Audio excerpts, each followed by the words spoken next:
جب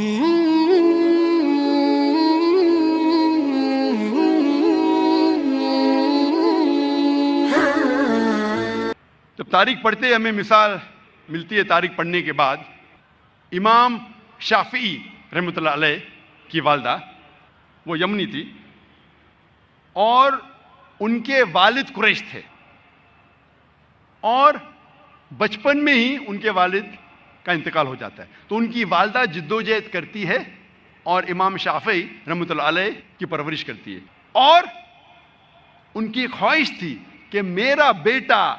علماء کے درمیان اپنا بچپن گزارے، اسی لیے سارا انتظام کرتی ہے اور امام شافعی رحمۃ اللہ علیہ کو مکہ بھیجتی ہے علماء کے درمیان جینے کے لیے۔ تو بچپن سے امام شافعی رحمۃ اللہ علیہ علماء کے درمیان ان کی پرورش ہوتی ہے، اور اللہ سبحانہ و تعالی ایسے ایک امام کو کھڑا کرتے ہیں، امام شافعی رحمۃ اللہ علیہ۔ قربانی تھی،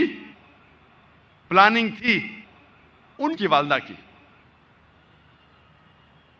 مستقبل سوچا ان کے والدہ نے۔